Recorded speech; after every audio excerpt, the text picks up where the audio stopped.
الحمد لله حمدا كثيرا طيبا مباركا الذي أرسل رسوله بالحق بشيرا ونذيرا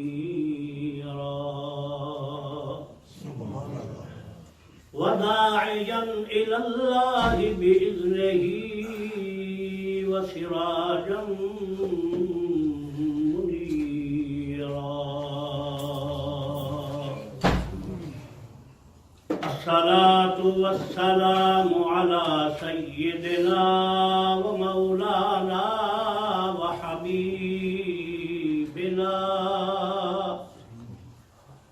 وحبيب ربنا وملجانا ومأوانا محمد المصطفى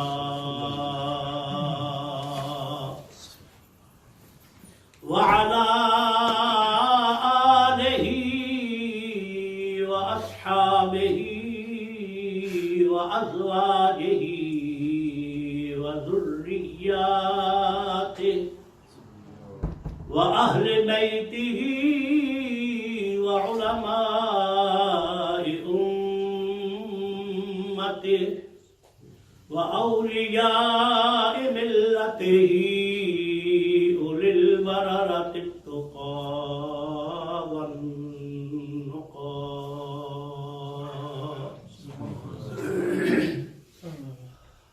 أما بعد فأعوذ بالله من الشيطان الرجيم. بسم الله الرحمن الرحيم.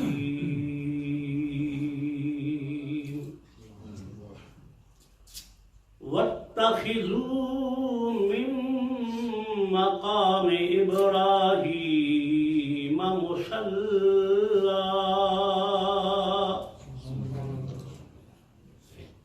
وكما قال الله تعالى في الكلام المجيد واتخذ الله إبراهيم خليلا. صدق الله مولانا العظيم وبلغنا رسوله النبي الأمي الكريم. رب اشرح لي صدري ويسر لي أمري واحلل عقدة من لساني يفقهوا قولي.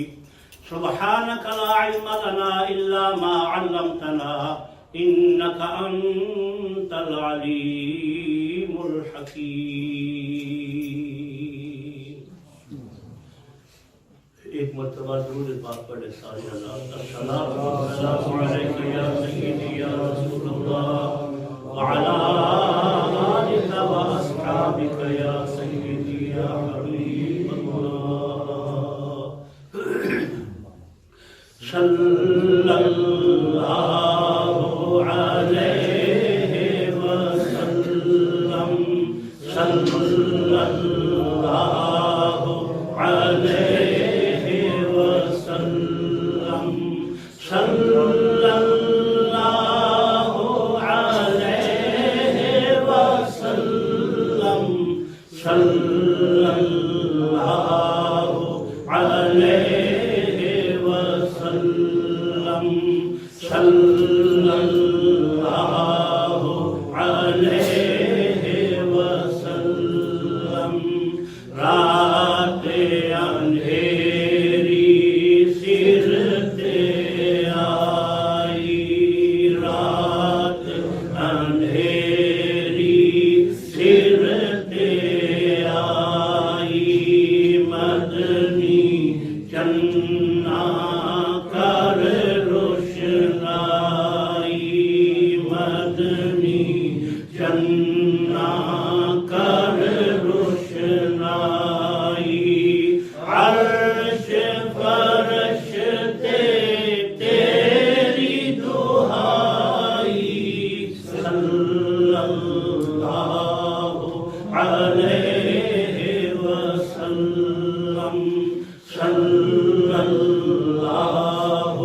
علیہ وسلم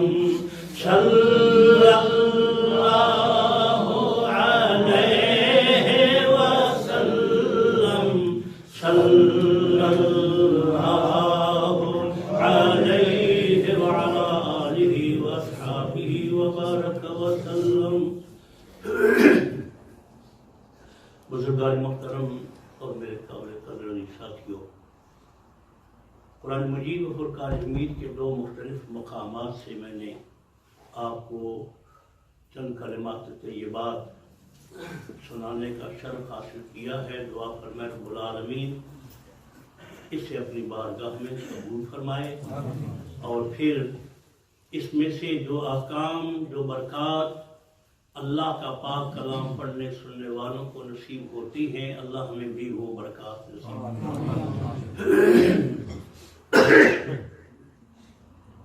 حضرت سیدنا ابراہیم خلیل اللہ علیہ السلام کا نام دو بار ان دونوں آیات کریمات میں رب العالمین نے ارشاد فرمایا۔ حضرت ابراہیم علیہ السلام وَاتَّخِذُوا مِن مَّقَامِ إِبْرَاهِيمَ مُصَلًّى، مقام ابراہیم کو مصلی بناؤ، نماز کی جگہ بناؤ، مقام ابراہیم۔ پھر فرمایا وَاتَّخَذَ اللَّهُ إِبْرَاهِيمَ خَلِيلًا، اللہ نے ابراہیم کو اپنا دوست، اپنا خلیل، اپنا اب اس سے بڑھ کر اور دنیا داری میں جو لفظ مثال کے طور پہ ملتا ہے وہ ہے اللہ نے حضرت ابراہیم علیہ السلام کو اپنا فرینڈ بنا لیا، اپنا خلیل بنا لیا۔ خلیل کا لفظ عربی زبان میں ایسے ہے کہ ہم کسی اور زبان میں اس کا کوئی معنی کرنا چاہیں بھی تو باوجود اس کے کہ ہم کوشش کریں پھر بھی خلیل کا معنی عربی کے کئی الفاظ ایسے ہیں جن کا معنی کما حق ہو دوسری زبانوں میں ہو ہی نہیں سکتا۔ ہم دوست کہتے ہیں، یار کہتے ہیں، پیارا کہتے ہیں، حبیب اور محبوب کہتے ہیں، لیکن خلیل ایک ایسا لفظ ہے اللہ کے ساتھ حضرت ابراہیم علیہ السلام کا ایک تعلق ایسا ہے کہ اس کو لفظوں میں بیان نہیں کیا جا سکتا۔ وہ ابراہیم علیہ السلام کی ساری زندگی آپ دیکھ لیں اور پھر دیکھیں کہ واقعی اسے خلیل کہتے ہیں۔ دنیا میں ہمارے لیے یہ ممکن نہیں ہے کہ ما حق ہو اس کا۔ حضور نبی کریم رؤوف الرحیم صلی اللہ علیہ وآلہ وسلم نے ارشاد فرمایا میں اللہ کا حبیب ہوں، پھر ارشاد فرمایا میں اللہ کا خلیل ہوں، اور پھر ارشاد فرمایا اگر اللہ کے سوا مجھے کسی اور کو خلیل بنانے کی اجازت ہوتی تو ابو بکر صدیق ایسا ہے کہ میں اس کو بنا سکتا تھا، لیکن میرے رب نے فرمایا محبوب بس خلیل صرف تیرا میں ہوں اور تو میرا ہے، اور کسی کو تو نے خلیل نہیں بنانا۔ حبیب، دوستی، محبتیں، یہ سارے کے سارے قرآن و حدیث میں الفاظ ہمیں حضور کے لیے ملتے ہیں، لیکن خلیل اللہ کے نبی صلی اللہ علیہ وسلم ارشاد فرماتے ہیں میرے رب نے مجھے منع فرمایا بس خلیل صرف میں ہی ہوں تمہارا۔ اب یہاں آپ اندازہ فرما رہے ہیں کہ کتنا مقام، یعنی صدیق سے بڑھ کر قربانی کے لحاظ سے بھی حضور کے صحابہ میں آپ کو کم ہی ایسا ملے گا جو صدقات و خیرات میں آپ کو احادیث کریمات میں واقعات ملتے ہیں، تو اس سے آپ کو سیدنا صدیق اکبر رضی اللہ عنہ کا مقام۔ اب یہاں علماء نے بڑی ایک عجیب بات فرمائی، وہ فرماتے ہیں کہ ابراہیم علیہ السلام کا خلیل ہونا اللہ کا اور ابو بکر صدیق رضی اللہ تعالی عنہ کا حضور کا خلیل نہ ہو سکنا، لیکن حضور نے باقی صحابہ کا نام نہیں دیا۔ جب خلیل کی بات ہے تو صرف ابو بکر صدیق کو ہی چن کر فرمایا اگر میں کسی اور کو بنا سکتا ہوتا تو ابو بکر صدیق کو بناتا، تو حضور نے یہ انتخاب اور سلیکشن ابو بکر صدیق کے لیے کیوں فرمائی؟ فرماتے ہیں جیسے قربانیاں اللہ کے نام پر اللہ کے لیے اپنی جان کی، اپنی اولاد کی، اپنے گھر بار کی جس طرح حضرت ابراہیم علیہ السلام نے خدا کے لیے دی ہیں، اسی طرح اللہ نے ابو بکر صدیق کو یہ مقام دیا کہ انہوں نے ایسی ہی قربانیاں مصطفیٰ کی بارگاہ میں خدا کے نام سے پیش کی، یہ قربانی کے لحاظ سے گھر میں کیا چھوڑا؟ کچھ بھی نہیں. دیواروں پر ہاتھ مار رہے ہیں، کوئی سوئی بھی نہ لگی ہو دیوار کے ساتھ، وہ حضور کی بارگاہ میں پیش ہونے سے رہ نہ جائے. تو یعنی خلیل بنانے کے لیے جو مقام ہے وہ کیا ہے؟ اللہ کے نام پر قربان ہے. اللہ کے نام پر اولاد قربان کرنا، اللہ کے نام پر مال قربان کرنا، اللہ کے نام پر جان قربان کرنا. اب ان دونوں مماثلتوں کو دیکھیں نا جی، تو جان غار ثور میں جائیں تو مصطفیٰ کریم علیہ السلام صدیق اکبر رضی اللہ عنہ کی گود میں سر رکھے ہیں. سانپ ڈنگ پہ ڈنگ مار رہا ہے اور سانپ کا ڈنگ لگ جائے مشکل سے بچتا ہے. اب چاہیے تھا جب ایک بار مارا تو اس کو پاؤں کو ہٹا لیتے، لیکن نہیں. مطلب کیا ہوا؟ صدیق وہ ہیں جنہوں نے مصطفیٰ کے نام پر اپنی جان قربان کرنے کے لیے پیش کر دی. آپ لگ جائے ایک بار، دوسری بار، یعنی ہر سوراخ پر رکھتے ہیں نا، بار بار، اور ہر بار وہ ڈٹتا ہے. تو یہ ہے جان کی قربانی مصطفیٰ کے لیے جنہیں حضور خود خلیل بنانے کی خواہش رکھتے ہیں. اور ادھر حضرت سیدنا ابراہیم علیہ السلام جان کیا بچا کے رکھی؟ سراپا خود اللہ کے حکم سے آگ میں چھلانگ لگانے کے لیے تیار ہو گئے، جان دینے کے لیے تیار. اب آپ اندازہ فرما لیں کہ یہ جو خلیل ہونا ہے اس میں ایک پہلی قربانی صدیق اکبر کی. اچھا جی، پھر یہ ہے اولاد. اللہ نے مانگا اسماعیل علیہ السلام، ابراہیم علیہ السلام کا بیٹا. تو حضرت ابراہیم علیہ السلام نے کوئی ایکسکیوز، کوئی عذر پیش نہیں کیا، بس چھری لی اور تیار ہو گئے بیٹے کو اللہ کے نام پر ذبح کرنے کے لیے. اب یہاں دوسری طرف تشریف لے آئے تو دیکھیے نبی کریم صلی اللہ علیہ وآلہ وسلم ارشاد فرماتے ہیں میرے صحابہ کی مجھ پر بڑی بڑی قربانیاں ہیں، لیکن صدیق وہ ہے جتنی قربانیاں اس نے دی ہیں اتنی کسی صحابی نے نہیں دی. پھر حضور فرماتے ہیں جب مجھے مکہ شہر سے نکالا گیا صدیق نے اس وقت بھی میرا ساتھ نہ چھوڑا. اور پھر فرماتے ہیں جب یہاں حضرت خدیجہ الکبریٰ کا بھی وصال ہو گیا تو اب صدیق اکبر کے پاس تھا کچھ نہیں. عرض کیا یا رسول اللہ میں اپنی بیٹی عائشہ آپ کے نام پر قربان کرنے کو تیار ہوں، آپ کو دینے کے لیے تیار ہوں. قربانی کا مطلب ہم جب سمجھتے ہیں نا تو یہ ہوتا ہے ذبح کرنا، کسی نام پر جان دے دینا. قربانی کا مطلب یہ ہے کسی کو دے دی، بس اب تیری ہے جی، میرا اس کے ساتھ کوئی تعلق نہیں. حضور فرماتے ہیں صدیق اکبر نے اس وقت بھی میرے لیے قربانی دی، اپنی بیٹی مجھے پیش کر دی کہ ان کے ساتھ نکاح کر لیں یا رسول اللہ صلی اللہ علیہ وسلم. تو جیسے قربانیاں حضرت ابراہیم خلیل اللہ کی علیہ السلام اللہ کے لیے تھی، ایسی قربانیاں صدیق نے مصطفیٰ کے لیے تھی. اور یہاں قرآن مجید میں رب العالمین جل جلالہ نے ہمیں ارشاد فرمایا ہے مومنوں کی شان یہ ہے کہ جب یہ کوئی شے اللہ کے نام پہ دیتے ان کی دو غرضیں ہوتی ہیں. دو غرضیں کیا؟ قربات عند اللہ ورسول. سورہ توبہ میں رب العالمین ارشاد فرماتے ہیں کہ میرے جو بندے ہیں نا صحابہ، ان کی منشا یہ ہے کہ ہم یہ صدقات و خیرات، جہاد میں حاضری، اپنی جان سب کو جو پیش کرنے کے لیے تیار ہے، وہ چاہتے ہیں ہمیں خدا کا قرب نصیب ہو جائے، مصطفیٰ کا قرب نصیب ہو جائے. قربات، اس لیے یہ جو قربانی ہے اس کو قربانی کہا جاتا ہے، کس سے؟ اللہ کی بارگاہ میں بندے کو قرب نصیب ہوتا ہے. قربات عند اللہ. اب یہاں نبی کریم رؤوف الرحیم صلی اللہ علیہ وآلہ وصحبہ وبارک وسلم کی بارگاہ میں قربانیاں، صحابہ کا اپنا انداز ہے حضور کی بارگاہ میں پیش کرنے کے لیے. اللہ ارشاد فرما رہا ہے ہم نے ابراہیم علیہ السلام کو خلیل بنایا. اب یہاں ہمیں حکم دیا حضور نے قربانیوں کا، اور قربانی جب صحابہ نے پوچھا مل اضاحی یا رسول اللہ، سرکار یہ قربانیاں ہیں کیا؟ اب آسان سی بات تھی، اللہ کے نام پہ جانور ذبح کرنے کا نام قربانی ہے. سرکار فرما سکتے تھے، بات سمجھنے میں آسانی تھی، لیکن نبی کریم صلی اللہ علیہ وآلہ وسلم نے اللہ کے نام پر پیش کی جانے والی قربانی کو ڈائریکٹ اللہ سے منسوب نہیں کیا. حضور ارشاد فرماتے لوگوں کہ یہ قربانی ان ھذہ سنت ابیکم ابراہیم، یہ قربانیاں تمہارے باپ ابراہیم علیہ السلام کی سنت ہے. یہ رشتہ ابیکم تمہارا باپ.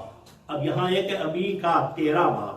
ابیکم یہ حضرت ابراہیم علیہ السلام کی سنت ہے، لیکن اللہ نے حضور علیہ السلام کو فرما کر ایک رشتہ حضور کی امت کا ابراہیم علیہ السلام کے ساتھ جوڑ دیا. کیا؟ یہ باپ ہے تمہارا. کیوں؟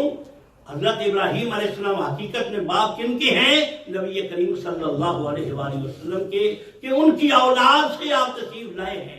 اب حضور فرماتے ہیں ان ہذہ سنت ابیکم ابراہیم، یہ تمہارے باپ ابراہیم علیہ السلام کی سنت ہے.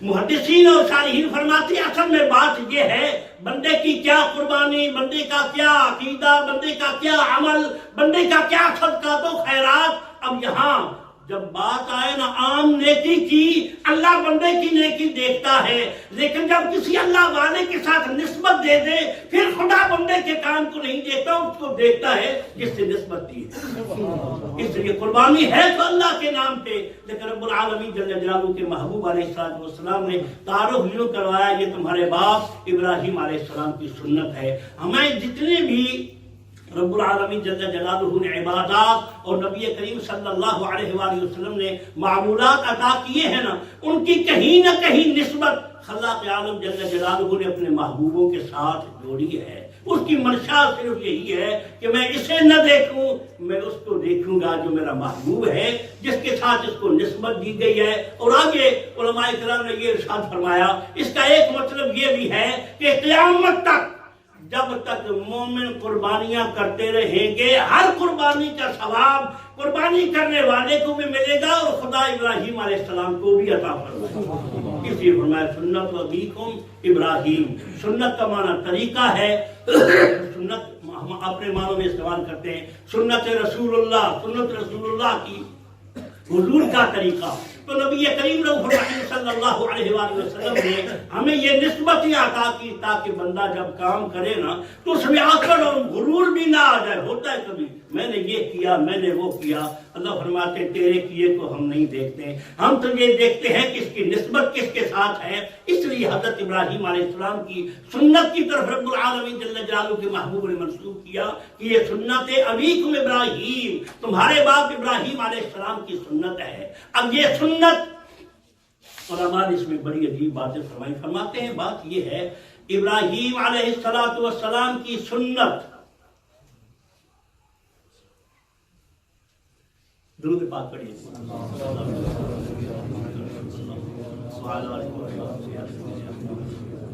ابراہیم علیہ السلام کی سنت خلاق عالم جل جلالہ نے ابراہیم علیہ السلام کو تو حکم یہ دیا تھا کہ اپنی پیاری شے کو قربان کر، اور پھر اپنی پیاری شے کو قربان کرنے سے انہوں نے غور کیا میری پیاری شے ہے کیا؟ تو بڑھاپے میں ملنے والا بیٹا اور بڑی دعاؤں کے بعد اس سے بڑھ کر اور پیاری شے کیا ہو سکتی تھی. تو اس پیاری شے کو اللہ کے نام پر قربان کرنے کے لیے تیار ہوئے. اب یہاں سنت ابیکم ابراہیم فرماتے ہیں کہ حضور نبی کریم الرحیم صلی اللہ علیہ وآلہ وسلم کی امت میں چونکہ انسانوں کی قربانی درست نہیں ہے، ابراہیم علیہ السلام نے بیٹے کو لٹایا، ان کو اللہ کے نام پر قربان کرنے کے لیے تیار ہو گئے، لیکن عام انسانوں کی قربانی کسی طرح جائز اسلام میں نہیں ہے. لیکن اللہ ارشاد فرما رہے ہیں محبوب جب کوئی تیرا امتی جانور اس لیے ذبح کرے گا کہ یہ ابراہیم علیہ السلام کی سنت ہے تو وہ سنت بعد میں ہوئی، پہلے بیٹے کا ذبح کرنا سنت ہوا. فرماتے ہیں خدا جب لکھے گا یوں ہی لکھے گا تو نے جانور نہیں اپنا بیٹا ہی میرے نام پہ قربان کرنا. اس لیے فرمایا کہہ دو یہ سنت ابراہیمی ہے. ابراہیم علیہ السلام کی سنت اس لیے کہا گیا تاکہ وہ مقام مل جائے جو رب العالمین جل جلالہ نے ابراہیم علیہ السلام کو قربانی کی وجہ سے ثواب کے طور پہ عطا فرمایا تھا. خلاق عالم جل جلالہ نے ابراہیم علیہ السلام کو حکم دیا. اب آپ کو یاد ہوگا حکم کیا تھا کہ تھا سب کچھ خواب میں. بیٹے کو بتاتے میں نے خواب میں دیکھا ہے میں تجھے ذبح کر رہا ہوں، تو اسماعیل علیہ السلام تیار ہے کہ ذبح ہونے کے لیے اللہ کریم جل جلالہ نے اگر مجھے ذبح کرنے کا آپ کو حکم دیا ہے تو پھر ضرور آپ کو کرنا چاہیے، میں تیار ہوں۔ اب یہاں حضرت ابراہیم علیہ السلام بیٹے کو ذبح کرنے کے لیے تیار ہوئے، بیٹا ذبح ہونے کے لیے تیار ہے۔ اب مفسرین کرام رحمہ اللہ نے لکھا عجیب بات یہ ہے کہ حضرت ابراہیم علیہ السلام بیٹے کو لٹاتے ہیں اور اس کے گلے پر چھری چلاتے ہیں۔ چھری چلانے کے اس میں مقصد یہی ہوتا ہے، ہمیں بھی حکم یہی ہے کہ جب کوئی جانور ذبح کرنا ہو تو چھری تیز رکھو، اگر چھری کھنڈی ہوگی اس کو تکلیف ہوگی، تو جب اس کو تکلیف دو گے تم، یعنی ایک ہے اس کا اللہ کے نام پر ذبح ہونا، قربان ہونا، دوسرا یہ ہے کہ تم اس کو تکلیف دے رہے ہو تو اللہ کی بارگاہ میں جائے گا، کہیں شکایت نہ کرے۔ بلکہ نبی کریم صلی اللہ علیہ وآلہ وسلم نے ایک بندے کو دیکھا وہ جانور کو ذبح کر رہا ہے، اس کے ہاتھ میں جو تھا وہ آلہ، جو چھری تھی وہ کنڈی تھی، حضور نے ارشاد فرمایا تم جانور پر ظلم کر رہے ہو، اس کو تیز کرو پھر اس کے ساتھ اس کو ذبح کرو۔ یعنی حضور رحمت للعالمین ہیں، نبی ہیں، جانوروں کی بھی ہے، انسانوں کی بھی ہیں، جنوں کی بھی، اسی حضور کو ہر ایک پر ترس آتا ہے۔ آقا نامدار صلی اللہ علیہ وآلہ وسلم نے ہمیں فرمایا کہ جانور کو ذبح کرنے سے پہلے چھری کو تیز کر دیا کرے۔ اچھا چھری تیز ہے لیکن ذبح نہیں کر رہی اسماعیل علیہ السلام کو۔ اب امام عبد الرحمن صفوری رحمۃ اللہ علیہ نے تفسیر قرآن میں لکھا فرماتے ہیں کہ ابراہیم علیہ السلام نے ایک بار کوشش کی، دوسری بار کوشش کی، تیسری بار کوشش کی، لیکن چھری کچھ کرنے کو تیار نہیں ہے، تو بالآخر غصے سے اس کو یہاں پھینک دیا کہ میں اس سے ذبح کر رہا ہوں اور تو کرنے کے لیے تیار نہیں۔ تو چھری نے رب العالمین جل جلالہ کی بارگاہ میں عرض کیے الہ العالمین ابراہیم علیہ السلام سے مجھ بات کرنے کے لیے مجھے تو زبان عطا فرما دے، مجھے غصہ ہو رہا ہے اور زور سے پھینکا ہے مجھے، میں اس کو بتاؤں حکمت کیا ہے، وجہ کیا ہے۔ تو چھری نے ابراہیم علیہ السلام سے پوچھا ابراہیم کیوں غصہ کیوں کر رہے ہو؟ فرماتے ہیں میں ذبح کرنے کے لیے بار بار تمہیں چلاتا ہوں، تم ذبح کرنے کے لیے تیار نہیں ہو۔ انہوں نے کہا اچھا یہ بات اگر تم اس آگ سے پوچھ لیتے جس میں تمہیں نمرود نے ڈالا تھا کہ میں ہوں تمہارے اندر اور مجھے جلا نہیں رہی، اس کو تو اللہ نے کہا تھا یا نار کونی سبحان اللہ بردن و سلام علی